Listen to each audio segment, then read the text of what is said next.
Des week-end shocks pour préparer des ultra trails. Avec les mots choc et ultra dans la même phrase, on a de quoi faire peur à tous les non-pratiquants et de quoi faire couler l'encre de radio-télévision suisse sur les dangers et la folie de l'ultra. Bon, c'est un autre sujet ça. En fait, quand on se pose 5 minutes et qu'on réfléchit, on se rend vite compte que sous ce gros mot de week-end shock, en fait, il n'y a rien de si impressionnant. Et dans la littérature, des approches similaires ont, dans d'autres sports, déjà été étudiées et leurs bénéfices ont été soulignés. Alors ok, peut-être que parler d'un microcycle de surcharge périodisé et contrôlé serait plus précis, plus proche des termes utilisés dans des études déjà publiées dans d'autres contextes, mais c'est un peu moins sexy. Alors que week-end shock, ça parle à tout le monde. Bon, ce dont je vais vous parler dans cet épisode, c'est de cette pratique, les week-end shocks, qu'on effectue surtout dans le cadre de la préparation à des ultra-trails et des trails longs, mais pas que, et qui, quand ils sont bien pensés, bien calibrés, sont super utiles. Ils permettent de tester l'alimentation, les allures, les intensités, de reconnaître un parcours, d'accumuler des kilomètres exceptionnellement, du volume exceptionnellement, et donc de se concentrer sur du travail qualitatif au quotidien. Ils aident aussi à préparer les muscles au dénivelé négatif. Bref, si on fait les choses intelligemment, c'est une mine d'or ces week-end shocks. Et pour cet épisode, exceptionnellement, on va faire l'inverse de d'habitude. En général, je vous propose de partir des études, de ce qui est publié et démontré, et d'aller progressivement vers l'application de ces preuves au terrain. Mais comme les week-end shocks, c'est avant tout une pratique de terrain qui, en fait, se trouve être justifiée par la littérature, a posteriori, quand on creuse différents sujets, je vous propose de partir d'abord de comment réaliser un bon week-end shock, de comment le calibrer, en récupérer, etc.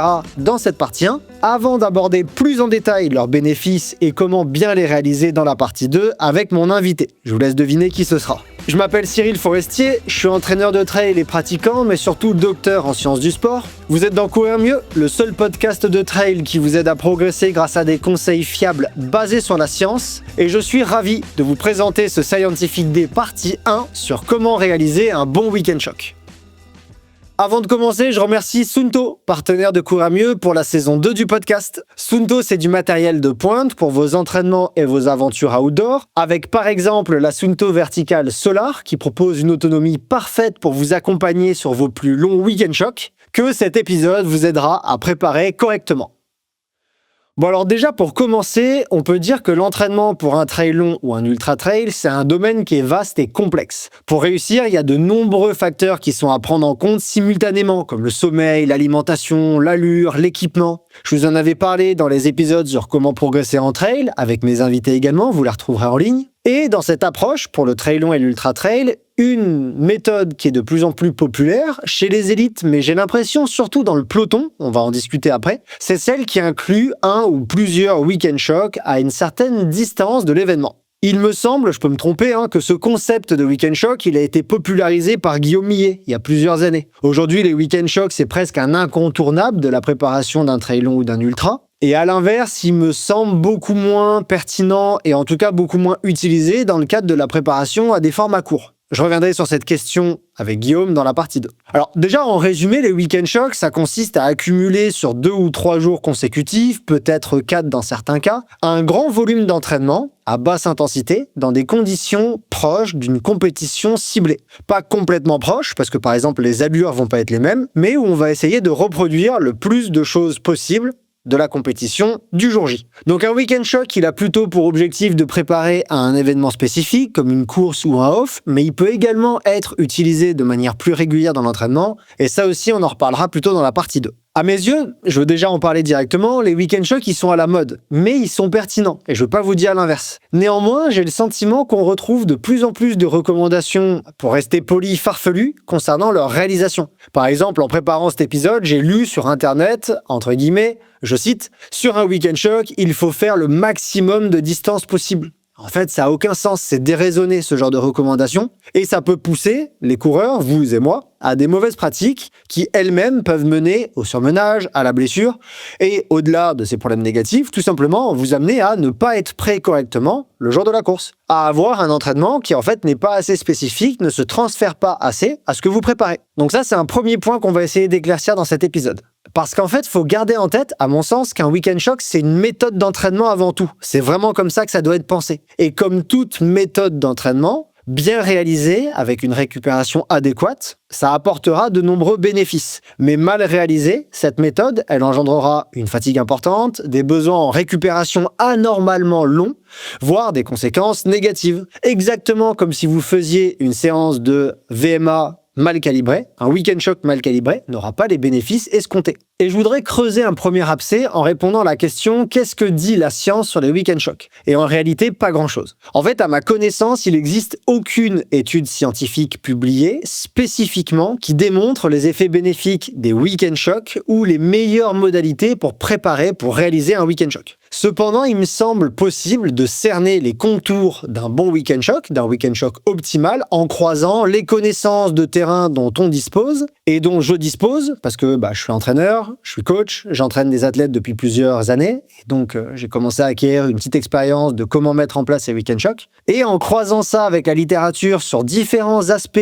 de l'entraînement pour les trails longs et les ultras, et la littérature sur qu'est-ce qu'on va solliciter dans un week-end shock, il est possible de tracer des premiers contours d'un bon week-end shock. Parce qu'en fait, ces week-ends, ils sont par exemple la bonne occasion pour faire du gut training, pour se préparer aux descentes, ou encore pour travailler en endurance à basse intensité. Tout ça, le gut training et les descentes, je vous en ai déjà parlé dans des épisodes disponibles en ligne. Donc dans cet épisode, je vous propose qu'on mette un peu de côté les effets bénéfiques spécifiques des week-end shocks, même si on va en parler un petit peu, mais je reviendrai dessus avec Guillaume Millet, qui est l'auteur de l'ouvrage Ultra Trail, plaisir, performance et santé, qui a tout un chapitre développé sur les bienfaits et les effets des week-end shocks. Mais dans cet épisode, je vous propose qu'on s'intéresse plutôt à comment mettre en pratique, comment calibrer, comment préparer votre week-end shock à vous. Alors dans les grandes lignes, à quoi ça sert un week-end shock ? À mon sens, ils sont intéressants parce qu'ils aident, ça c'est un point qui est vraiment important pour moi, ils aident à dissocier le travail hebdomadaire qui doit pour moi, donc l'entraînement quotidien qui doit pour moi être qualitatif, du travail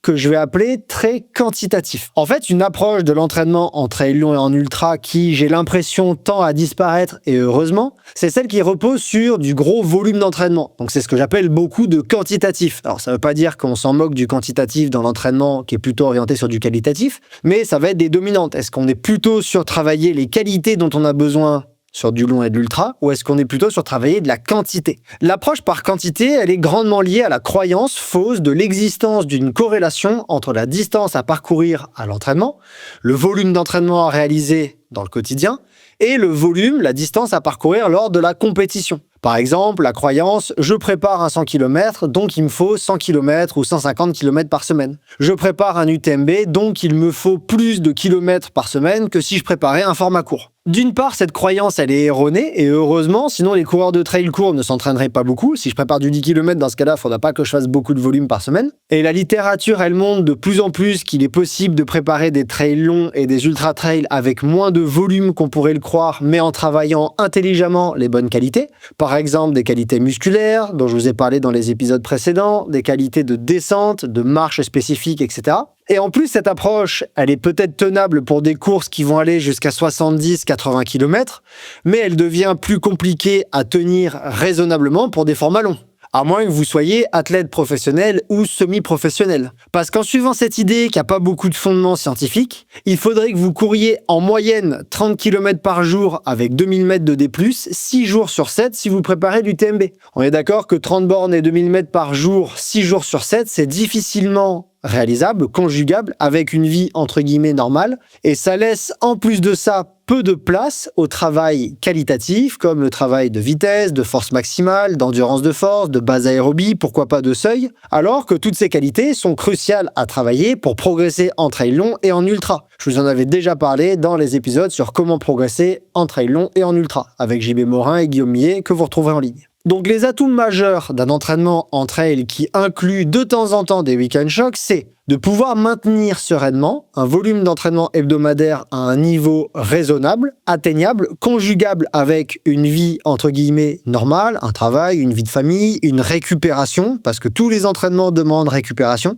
Et si vous ne pensez pas à votre récup, vous passez à côté de comment bien calibrer votre entraînement. Ça aidera aussi à inclure dans des semaines d'entraînement normales du travail qualitatif et évidemment du quantitatif, mais avec plus de modération, en laissant la place au travail de certaines qualités cruciales pour le long et l'ultra, et de concentrer alors le gros du travail quantitatif sur des moments clés positionnés intelligemment dans le calendrier, avec des conditions les plus proches possibles de la course ciblée, donc du travail spécifique, pour répondre à ce besoin de spécificité de l'entraînement. Et Guillaume Millet, il utilise une métaphore, moi, que je trouve intéressante dans son livre, que je trouve pertinente. Il dit, je cite, « Schématiquement, vous stockez vos heures d'entraînement sur un compte épargne-temps pendant votre entraînement hebdomadaire, dont vous réduisez un petit peu le volume. Et ce compte épargne-temps, vous le dépensez sur un ou plusieurs week-ends spécifiques. Donc, au lieu de s'entraîner énormément tout le temps la semaine, on s'entraîne à un volume raisonnable. On accumule par contre un petit peu de temps sur un compte épargne en ne faisant pas un excès d'heures.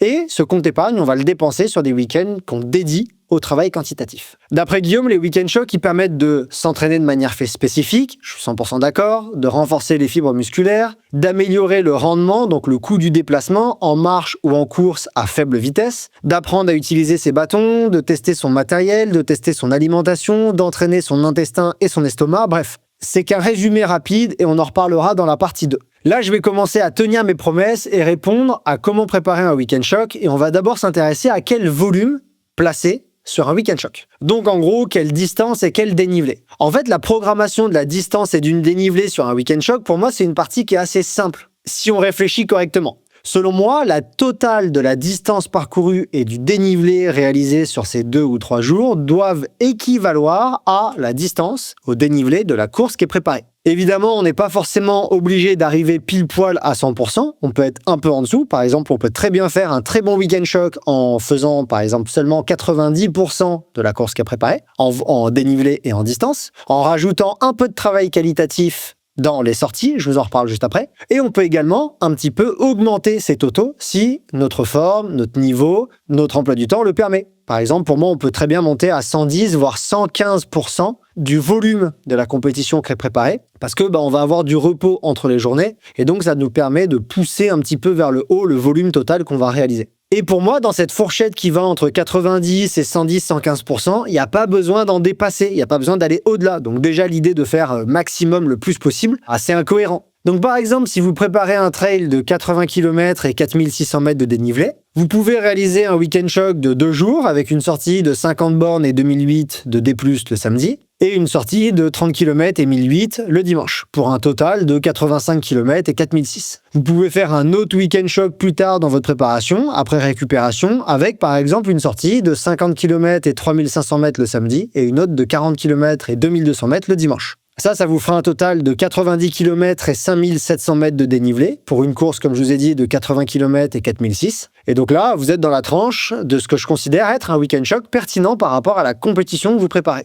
Mais je vais apporter un petit bémol à ce que je viens de dire en parlant de l'importance du ratio dénivelé-distance. Les week-end shocks, c'est des moments privilégiés pour s'entraîner dans des conditions spécifiques. Or, un des éléments qui fait la spécificité d'une course, c'est son ratio dénivelé-distance. Ce ratio, il caractérise une course. Il vous donne une idée de la quantité de dénivelé par kilomètre. Et d'ailleurs, on remarque facilement que les meilleurs athlètes du monde ne brillent pas de la même façon sur des événements, en partie, pas complètement, mais en partie, à cause de ce dernier. Si je prends par exemple un Jim Walmsley, sur des compétitions où ce ratio il est bas, comme la Western State Endurance, 161 km et 5500 mètres, ce qui fait un ratio de 35, on voit très bien que Jim excelle sur ce type de compétition. Cependant, en tout cas jusqu'à 2023, avant qu'il arrive enfin à atteindre son objectif sur l'UTMB, il semblait plus en difficulté pour maintenir son niveau de performance stratosphérique quand ce ratio augmentait. Par exemple, l'UTMB, 171 km et 10 000 bêtes, ça fait un ratio de 58, quasiment 60. Donc bref, ma recommandation pour vous, ça va être de choisir pendant les week-end shocks des parcours avec un ratio dénivelé-distance le plus proche possible de celui de la compétition que vous préparez. À moins d'être sur le parcours de la course lui-même, il sera difficile de reproduire exactement le nombre de montées, le nombre de descentes, l'inclinaison des montées et des descentes du parcours que vous allez avoir le jour J. Mais déjà, si votre ratio se rapproche des conditions du jour J, ça devrait vous aider. Donc pour reprendre mon exemple d'une compétition de 80 km et 4600 mètres, ça fait un ratio de 57,5, 58. La première sortie du premier week-end shock que je vous proposais, ça avait un ratio dénivelé distance 2800 divisé par 50 de 56. Pour une course qu'on prépare à 58, c'est OK.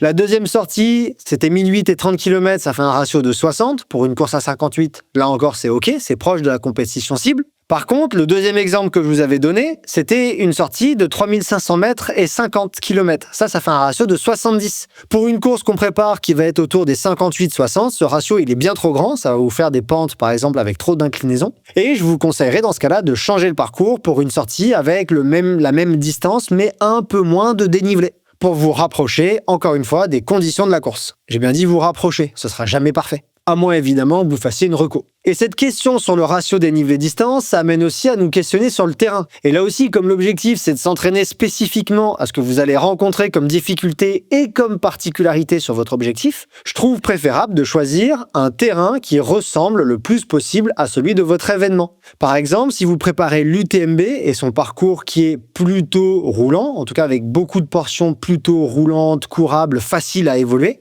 il me semble pas pertinent d'aller faire votre week-end choc sur le parcours de l'échappée belle en Beldon ou sur le parcours de l'Ultra Trail du Beaufortin, avec leurs sentiers qui sont escarpés et accidentés. Si vous souhaitez aller encore plus loin sur l'analyse du terrain, vous pouvez essayer de repérer avec le parcours de votre course comment est réparti le dénivelé. Est-ce qu'il y a beaucoup de plats, du dénivelé très condensé sur quelques bosses, ou alors est-ce que globalement c'est bien réparti avec des montées progressives sans trop de portions roulantes. Et une fois que vous avez analysé ça, vous pouvez essayer de trouver des sorties où le terrain ressemblera en termes d'inclinaison, mais également en termes de terrain, de technicité, où ça ressemblera le plus possible à ce que vous allez parcourir le jour J. Alors personnellement, moi je trace mes parcours de week-end choc typiquement avec Suunto App, l'application de Suunto, qui est l'application de ma montre. D'ailleurs, vous avez un code en description, vous avez moins 10% avec le code CyrilXSuunto si jamais vous souhaitez faire l'acquisition d'une Suunto. Mais en fait, ce que je trouve utile dans la Suunto App, c'est la heatmap qui donne une bonne lecture des terrains et des chemins où les gens sont passés avec des vues satellites, des vues outdoor, à quel point les chemins sont empruntés, etc. Donc ça évite de faire certaines erreurs et généralement, je trouve que j'ai jamais eu de surprise en tout cas en traçant avec Suunto versus ce que j'ai rencontré quand j'étais vraiment sur le terrain. Donc moi, je vous conseille d'utiliser ce genre d'application.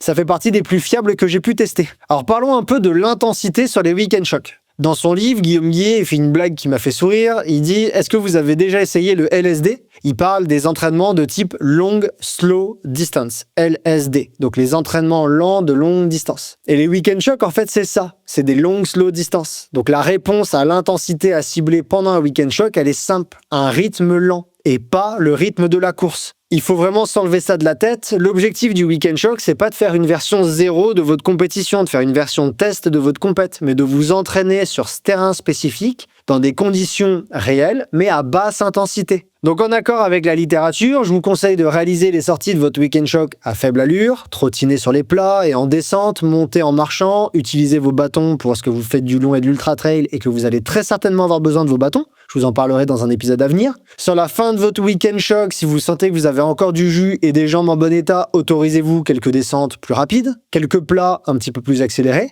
mais le reste du temps, soyez en aisance. Un premier indicateur de la facilité, c'est votre aisance respiratoire, votre capacité à respirer, à parler. Je vous en ai parlé dans les épisodes sur les seuils ventilatoires où je vous parlais du talk test. Pendant un week-end choc, vous devez être capable de tenir facilement une discussion avec quelqu'un qui vous accompagnerait par exemple. Alors vous pouvez aussi porter un cardio-fréquence-mètre ceinture et chercher à rester en dessous de 70% de votre fréquence cardiaque de réserve. Et je vous explique en 2 mots pourquoi est-ce que je vous conseille plutôt de faire ces calculs par rapport à votre FC de réserve que par rapport à votre FC max. En fait, votre FC de réserve, c'est la différence entre votre fréquence cardiaque de repos et votre fréquence cardiaque maximale. Et pour moi, c'est plus intéressant de parler de ça que de parler de calculer en pourcentage de FC de réserve que de calculer en pourcentage de la fréquence cardiaque maximale. Et je vous explique pourquoi rapidement. Alors, pour la fréquence cardiaque maximale, vous pouvez l'estimer soit avec un test spécifique, soit en regardant toutes les séances d'intensité type VMA, PMA que vous avez réalisées avec une ceinture de fréquence cardiaque. Ça, je vous le rappelle, c'est l'indispensable pour vos entraînements. Donc, avec une ceinture de fréquence cardiaque que vous devez tous porter si vous vous entraînez sérieusement, et pas un brassard, une ceinture. Vous regardez la fréquence cardiaque que vous avez atteinte, votre record de fréquence cardiaque maximale, ou alors vous utilisez la formule de Karvonen qui est pas trop loin de la réalité, en tout cas je l'ai constaté qu'elle marchait assez souvent, 208 moins 0,7 fois votre âge. Donc si j'applique cette formule, moi ça me fait une fréquence cardiaque maximale de 185. Je vous donne un exemple avec 70% de ma fréquence cardiaque maximale, ça représente 130 BPM. C'est une intensité qui est extrêmement basse, 130 BPM. Je suis vraiment très largement en aisance et j'ai beaucoup de BPM avant de ne plus être en aisance respiratoire. Si je fais ce calcul avec la fréquence cardiaque de réserve, je sais que j'ai une fréquence cardiaque de repos de 51 Unto Race. Votre montre, elle doit certainement vous donner une estimation de votre fréquence cardiaque de nuit. La fréquence cardiaque mesurée au poignet, c'est complètement non fiable à l'exercice, mais quand vous êtes au repos sans bouger, la nuit par exemple, ça marche pas trop mal. Donc on va partir des 50 BPM au repos. 70% de ma fréquence cardiaque de réserve, c'est 70% fois ma FC de réserve, donc ma FC max moins ma FC de repos. Vous retrouverez tout le calcul sur le site, c'est facile à faire, mais en fait ça fait 185 moins 51, ça fait 134 BPM plus ma FC de repos. Donc 70% de ma FC de réserve, ça équivaut, je vous simplifie les calculs, ça équivaut à 145 BPM. C'est-à-dire 15 BPM au-dessus du calcul de 70% de la FC max. Et cette intensité maximale que je devrais cibler sur un week-end choc, elle est beaucoup plus raisonnable. Et d'ailleurs, elle est proche de la fréquence cardiaque où se trouverait mon seuil ventilatoire 1 que j'avais identifié dans un test d'effort. Et je vous renvoie pour comprendre les tests d'effort aux 2 épisodes que j'ai réalisés sur ce sujet. Ensuite vient la question du matériel à utiliser et de l'alimentation à utiliser, à prendre sur un week-end choc. Pour le matériel, la première règle pour moi, c'est d'emmener de quoi être en sécurité. Vous allez passer du temps en montagne, seul, sans équipe médicale prête à intervenir en cas de problème, contrairement à une course. Donc il vous faudra forcément une couverture de survie, des vêtements chauds de rechange, une frontale, des piles supplémentaires, un sifflet, des bandes élastiques, un GPS, une montre GPS, bref. Vous devez avoir sur vous de quoi vous protéger et faire face à des intempéries. Si vous avez un doute sur quel matériel de sécurité emmener, regardez la liste du matériel obligatoire des ultras les plus demandants ou demandez à des spécialistes de la montagne. Ensuite, je vais briser un mythe, il est inutile de vous surcharger volontairement, c'est-à-dire d'alourdir volontairement votre portage. En fait, le but, c'est de s'entraîner de manière spécifique pour une compétition. Je vous recommande d'emporter le matériel obligatoire que la course impose, ainsi que de quoi vous nourrir correctement pendant toute la sortie, mais pas plus. En fait, votre façon de vous déplacer, elle va changer en fonction du poids porté. Si vous vous chargez, imaginons j'exagère, à 20 kg, vous allez bien voir que votre foulée, elle va changer par rapport à si vous avez que 10 kg sur le dos. On le sait maintenant que les entraînements lestés, alourdis, ça sert quasiment à rien. Donc votre entraînement durant un week-end choc, il pourrait ne pas se transférer parfaitement à votre locomotion du jour J si vous vous surchargez trop pendant ce dernier. Donc ne partez pas avec trop de poids sur le dos pour rien. Et tout ce matériel que vous allez emporter avec vous, il va falloir le transporter quelque part. Et ça, c'est l'occasion de vous parler de Wize, partenaire de la saison 2 du podcast Courir Mieux. Avec une équipe de passionnés de trail et d'ultra implantée dans les Alpes, Wize s'attelle à développer un équipement éco-responsable, aussi durable que possible, fonctionnel et performant, tout en répondant au mieux aux contraintes de notre pratique. Par exemple, pour les week-end chocs et les itinérances, Wize a développé le sac Sherpa Max, leur modèle grande capacité de 12 litres, ergonomique, respirant et stable, même très chargé, comme je l'étais lors des itinérances où il m'a accompagné. Il permet d'emporter tout le nécessaire pour les longues heures que vous allez penser en montagne, largement, avec ses grandes poches, etc.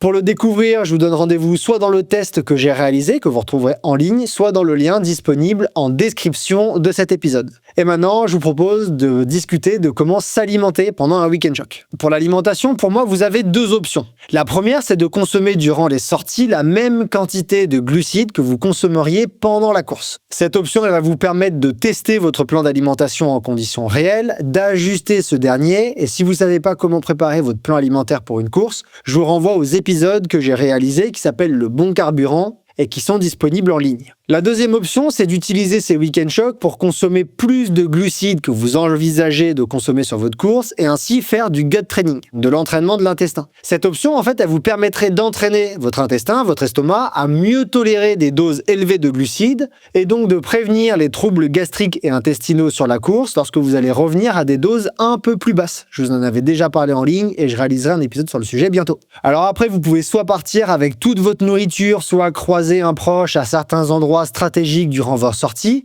ou encore vous faire rejoindre quelque part avec du ravitaillement, par exemple avec quelqu'un qui va faire juste un bout de la sortie avec vous. Éventuellement, vous pouvez profiter de ces week-end chocs pour simuler un passage à un ravitaillement avec un ou une proche, et ainsi vous approcher encore plus des conditions de la compétition pour préparer les manipulations que vous allez faire sur une course. Bref, il y a plein de choses possibles et faisables pendant un week-end choc. Et vous remarquerez que j'ai pas parlé de pas manger ou manger peu pour les week-end chocs. Je vous l'ai déjà expliqué, les entraînements avec de faibles apports n'ont aucun effet bénéfique supplémentaire contrairement aux idées reçues, voire ils ont des effets délétères. Donc manger pour être en forme et ne mangez pas moins en vous disant que vous allez habituer votre corps à être dans une situation de réserve. Si vous avez un doute sur ce que c'est les bons apports, rappelez-vous que pour tous les efforts de plus de 2h30, l'Academy of Nutrition and Dietetics, les diététiciens du Canada, l'American College of Sport Medicine et la German Nutrition Society, les 4 plus grands organismes au monde de nutrition sportive et de médecine sportive,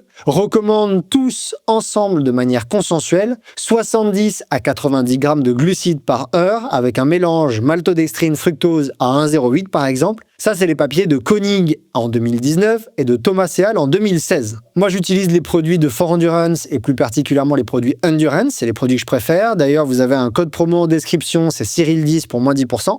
Il y a d'autres produits qui sont très bien sur le marché qui répondent à ces critères-là. Si je vous donne mon avis, ce serait de tester cela parce que j'en suis pleinement satisfait. Et parlons un petit peu du repos. Alors, si vous avez bien respecté les consignes d'intensité émises juste avant et que vous avez fait attention à ne pas être trop gourmand sur le volume de votre Weekend Shock, vous devriez finir fatigué, mais pas au bout du rouleau. Moi, personnellement, après un Weekend Shock, je recommande un repos complet de 72 à 96 heures, donc 3 à 4 jours. Ensuite, je vous propose d'envisager une reprise en douceur avec des activités d'endurance à basse intensité qui augmentent progressivement en durée. Reprenez avec du vélo ou de la course directement selon vos sensations. Et normalement, la fatigue d'un Weekend Shock, elle devrait complètement disparaître en une semaine.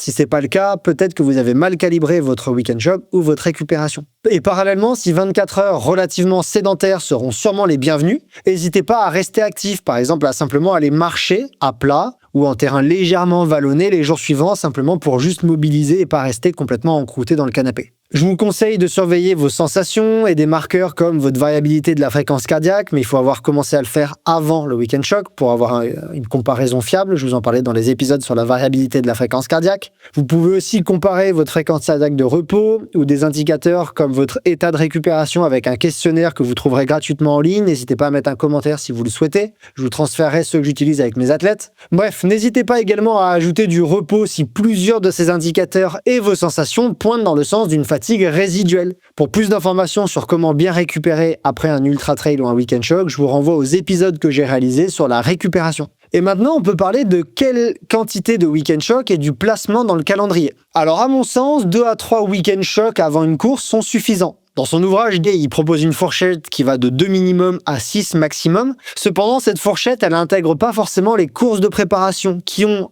en certains aspects, comme la préparation aux descentes, les mêmes bénéfices que les Weekend Shock, c'est vrai, mais ils ont également des avantages spécifiques, comme préparer les rituels d'avant-course, les ravitaillements, etc. Donc concernant leur fréquence, il faut évidemment laisser le temps au corps de récupérer complètement et pas les enchaîner. De plus, un Weekend Shock, c'est un type d'entraînement et il y a plein d'autres séances qui vous attendent dans le quotidien pour performer sur vos courses à venir. Il n'y a pas que les Weekend Shock. Aussi, je pense qu'espacer les Weekend Shock d'1 mois et demi, c'est vraiment un minimum. Et concernant leur placement par rapport aux compétitions, moi j'ai dernièrement changé mon approche, en tout cas sur moi et mes athlètes. En fait, en fin de préparation pour une course, il faut faire une période d'affûtage qui va vous aider à améliorer vos performances. Ça aussi, je vous ai déjà parlé de comment réaliser un bon affûtage en ligne. Or, pour un bon affûtage, il est préconisé, je vulgarise, de continuer à s'entraîner pendant 15 jours, donc il n'y a pas d'arrêt de l'entraînement, mais de réduire le volume d'entraînement de 50%. Et on vient de le dire, un Weekend Shock, ça demande souvent un arrêt total pendant 3 à 4 jours, puis une reprise vraiment progressive,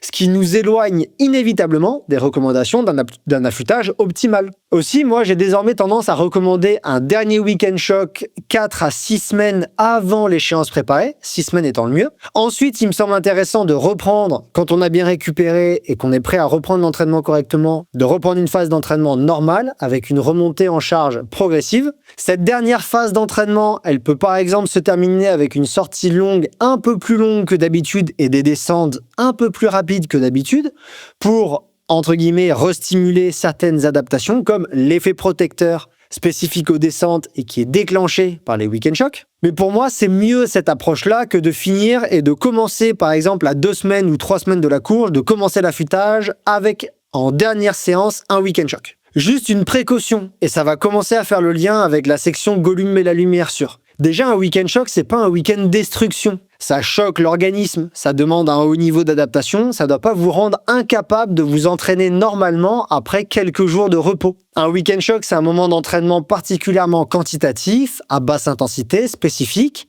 Vous avez besoin de repos, ok, mais après ce repos, vous devez être capable de reprendre votre entraînement, par exemple après une semaine de repos. Si c'est pas le cas, c'est que votre week-end shock, il était probablement pas correctement calibré. De plus, un week-end shock, c'est synonyme de longue sortie et de fatigue. Donc, ces entraînements, ces chemins qui sont empruntés, ça se planifie minutieusement. Envisagez de partir à plusieurs si vous le pouvez, repérez des points d'eau, essayez de passer dans des villages qui peuvent vous permettre de vous arrêter ou de vous reposer en cas de problème. Prévenez vos proches de votre trace, des temps estimés, donnez-leur de nouvelles le plus régulièrement possible. Si vous le pouvez, partagez votre position avec une application tout en faisant attention à l'état de votre batterie. Bref, c'est des précautions minimum parce que vous partez en montagne. Alors sur le site courezmieux.fr, vous retrouverez des exemples de week-end shock que je trouve intéressants pour différentes distances de course, dont un exemple pour l'UTMB. Je vous les donne pas ici parce que ce serait allonger l'épisode pour pas grand-chose. Vous retrouverez un magnifique tableau sur le site. Et je vous propose de maintenant passer à la rubrique Gollum met la lumière sur, partie 1, où j'ai sélectionné 3 questions. Donc chaque semaine, Gollum, partenaire de cette saison 2 du podcast, ouvre avec moi une boîte à questions sur Instagram. Pour y participer, il vous suffit de rejoindre l'Instagram de Courir Mieux, où vous pouvez poser vos questions et j'en sélectionne certaines pour y répondre. Cette semaine, j'en ai sélectionné 3 pour cet épisode. La première question, c'est est-ce qu'il faut arriver frais ou fatigué à un week-end shock? C'est une super question et moi, je pense qu'il faut plutôt arriver frais et diminuer la charge d'entraînement avant un week-end shock. Je vais réaliser le mien là dans quelques jours, un premier pour la saison. Et typiquement, je coupe les gaz 3-4 jours avant parce que le week-end shock va lui-même faire exploser ma charge d'entraînement. Ne serait-ce que si vous faites 5 heures par jour pendant 3 jours, vous arrivez à 15 heures d'entraînement. Moi, 15 heures d'entraînement, alors que je m'entraîne, je trouve pas mal, c'est déjà une semaine avec une grosse charge d'entraînement, 15 heures. Donc, diminuer un petit peu l'entraînement avant un week-end shock pour arriver frais, pas forcément faire un affûtage, mais simplement diminuer la charge, voire bien vous reposer. Je trouve ça plus pertinent. Le week-end shock va largement vous fatiguer. Dès le 2e jour, vous serez déjà sur un état de fatigue. Si vous en faites 3, ce sera déjà largement le cas. Mais le week-end shock va déjà largement vous fatiguer. Vous êtes censé être capable de reprendre l'entraînement après un repos raisonnable après un week-end shock, donc pas la peine de vous surfatiguer avant ce dernier, au risque de dépasser drastiquement vos capacités de récupération et qu'il vous faille 2, 3, 1 mois pour récupérer de votre week-end shock, voire que ça mette complètement en péril votre préparation à un objectif. Ensuite, il y avait une question, pourquoi pas un week-end shock entre guillemets de 4, 5, 6, voire 7 jours si on peut. Et parce que pour moi, dans ce cas-là, c'est pas une bonne idée parce qu'on sort du week-end shock comme c'est initialement prévu. Alors 4 jours, pourquoi pas, vous faites un UTMB, peut-être qu'une reco de l'UTMB, par exemple, un week-end shock d'UTMB en 3 jours, c'est peut-être un petit peu gourmand. Ou peut-être que vous n'avez pas le niveau pour le faire en 3 jours, dans ce cas-là, pourquoi pas 4 jours.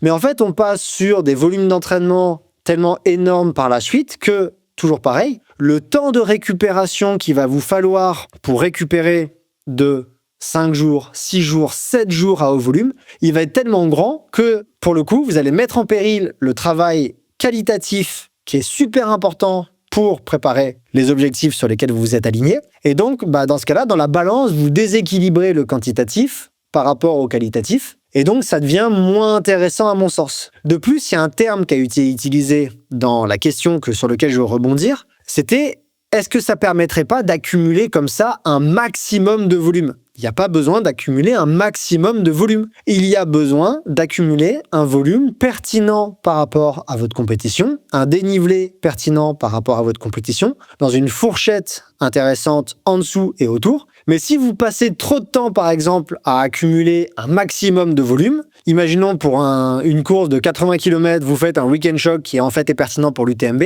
vous avez passé tellement de temps à faire du volume que en fait, vous avez gaspillé du temps que vous pourriez passer sur le travail d'éléments qualitatifs, de qualité, qui sont pertinentes pour la course que vous préparez. Et donc, c'est pas intéressant. Faire un maximum de volume n'est pas une approche qui vous permet de performer au meilleur de vos performances sur une course que vous préparez. Donc voilà ma réponse à cette question. Et ensuite, course et week-end shock, comment les articuler? C'était la dernière question qui était posée. Comment articuler les deux, course de préparation et week-end shock, si j'ai bien compris la question. Et là, pour moi, les athlètes que j'entraîne, ils le savent. Pour moi, il faut vraiment dissocier les deux. Comme je vous l'ai dit, un week-end shock, c'est un travail à basse intensité. Une course, à moins que vous soyez capable de mettre un dossard et d'y aller à vraiment très basse intensité, très tranquillement, Ça va plutôt être sur des intensités qui sont légèrement sous-maximales. Mais on a du mal, je trouve, à vraiment se dire j'y vais tranquille sur une course. Et en plus, c'est pas marrant. Le but également d'une course, c'est d'aller chercher l'adversité, de faire des tests sur les ravitaillements, de faire des tests, pourquoi pas, de prise de risque, de pacing. Il y a plein de choses super intéressantes à tester sur une course de préparation. Le rituel d'avant-course, pourquoi pas la caféine. Comme je vous l'ai dit là juste avant, le pacing, les ravitaillements express avec une assistance, etc. qui sont spécifiques aux courses de préparation, mais qui sont pas spécifiques à ce qu'on veut chercher sur le week-end shock, la basse intensité, la longue distance, les longues heures passées en montagne. Et donc pour moi, c'est intéressant de les dissocier. Avoir une course de préparation ou 2 courses de préparation dans la saison et avoir plusieurs week-end shock, tous espacés, c'est des choses qui sont spécifiques chacune à l'entraînement et qu'il faut pas, je trouve, mélanger. Alors vous allez dire, ok, mais le calendrier le permet peut-être pas. Oui, mais en fait, il faut du temps pour préparer un objectif. Et ça, c'est peut-être des fois quelque chose sur lequel j'insiste pas dans les épisodes. Quand il y a des gens qui me disent, waouh, là, j'ai fait 12 semaines ou 4 mois d'entraînement à une course, c'était une grosse prépa. Non, c'est pas une grosse prépa, c'est vraiment une prépa minimum. En fait, une course, ça se prépare sur quasiment une année. Alors ok, il y a la saison d'hiver qui peut-être nous empêche de faire un petit peu ce qu'on veut, mais en fait, il faut du temps pour préparer ça. Et encore, en hiver, on peut faire des week-end shocks, on peut faire des week-end shocks avec des séances navettes. C'est peut-être pas le plus drôle, mais dans ce cas-là, quand la neige est recouverte sur les sommets, on peut trouver des côtes qui sont pas encore enneigées et faire un week-end shock avec de la navette et du ravitaillement à la voiture. Bref, il y a plein de choses qui sont faisables sur les week-end shocks et qui permettent de préparer une course largement à distance et donc de dissocier les courses de préparation et les week-end shocks. Voilà pour mes réponses à cette rubrique Gollum et la lumière sûre. Donc en conclusion, les week-end shocks, c'est une stratégie d'entraînement intéressante pour optimiser la prépa en trail long et en ultra. Ça permet de concentrer la charge d'entraînement quantitative sur une courte période en laissant de côté le purement qualitatif, encore que on travaille une qualité, la basse intensité, tout en préservant la possibilité d'inclure du travail qualitatif sur d'autres qualités les semaines précédentes et suivantes, avec un volume d'entraînement raisonnable au quotidien, du travail intéressant qualitativement au quotidien et une récupération efficace, pertinente au quotidien. Alors c'est peu documenté directement dans la littérature scientifique, mais les bénéfices des week-end shocks peuvent être déduits de travaux sur, par exemple, la surcharge chronique contrôlée, la spécificité de l'entraînement à basse intensité, ou encore l'effet protecteur des contractions excentriques en amont d'un autre moment avec des contractions excentriques. Pour être efficace, un week-end shock doit respecter plusieurs principes, à savoir la spécificité en termes de terrain, de ratio dénivelé-distance et de type de locomotion, la marche ou la course. En termes également de conditions thermiques, de matériel, d'alimentation. Bref, on doit reproduire le plus possible les contraintes de la compétition ciblée, à l'exception peut-être de l'intensité. Le volume, il doit être conséquent mais maîtrisé, avec un volume total en dénivelé et distance entre 90 et 115% du format de course visé, réparti sur 2 ou 3 jours consécutifs, maximum 4 jours dans les ultras les plus longs. Et avec une intensité majoritairement en dessous de 70% de la fréquence cardiaque de réserve en zone 1, c'est-à-dire en dessous de votre seuil ventilatoire 1. Sur vos week-end shocks, il sera crucial d'avoir une nutrition adaptée avec des apports entre 70 et 90 grammes de glucides avec un ratio glucose-fructose de 1,08 par exemple, pour tester et ou entraîner votre tolérance digestive. Et en termes de récupération, il vous faudra 3 à 4 jours de repos total ou d'activité vraiment très légère, puis une reprise très douce et très progressive, et je vous invite à suivre des marqueurs comme votre fréquence cardiaque de repos, votre variabilité de la fréquence cardiaque, vos douleurs musculaires perçues et votre fatigue perçue avec un retour à un état baseline normalement sous environ 7 jours. Les week-end shocks ils doivent être intégrés dans une périodisation cohérente. Il me semble pertinent de les positionner à 4 à 6 semaines d'un objectif, puis de terminer avec un cycle d'entraînement normal avant affûtage. Et quand ils sont bien conçus, ces week-end shocks, ils permettent de répondre aux exigences spécifiques de l'ultra-trail et des trails longs, tout en limitant les compromis imposés par le volume hebdomadaire et le temps disponible au quotidien quand on n'est pas athlète professionnel. Encore faut-il qu'ils soient bien calibrés de façon rigoureuse, intelligente et individualisée dans un entraînement global raisonné. Voilà, c'est tout pour ce premier épisode sur les week-end shocks. Qui dit grosses dépenses énergétiques dit gros apports. Aussi, je remercie Fort Endurance, mon partenaire nutrition, qui soutient la saison 2 du podcast Courir Mieux et leurs produits de qualité, dont la plupart sont composés en respectant la littérature scientifique. Sur les week-end shocks, la quantité d'aliments à transporter peut parfois être pesante, sans jeu de mots. Aussi, je voulais vous inviter à découvrir ou à redécouvrir les recharges individuelles Energy Unit Drink, qui propose 45 grammes de glucides pour 48 grammes de poudre, donc c'est super intéressant en termes de ratio poids-glucides, et permettent de recharger une flasque avec des glucides facilement et un peu d'eau qu'on trouverait en montagne. Vous retrouverez le lien vers ces sachets en description de l'épisode. Je remercie également à nouveau les 3 autres partenaires de cette saison 2 qui n'existeraient pas sans eux, Gollum, Suunto et Wise. En description, vous trouverez d'ailleurs des codes promo pour la plupart d'entre eux. N'hésitez pas à les utiliser pour vos prochaines commandes. Si cet épisode vous a plu, je vous invite à vous abonner à ma chaîne ou au podcast, ça m'aide beaucoup. On se retrouve la semaine prochaine pour la partie 2 de cet épisode avec Guillaume Millet, l'inventeur des Weekend Shock et expert de l'ultra-endurance. Et d'ici là, n'oubliez pas que selon Edwards Deming, sans donner à l'appui, nous ne sommes qu'une personne de plus avec une opinion.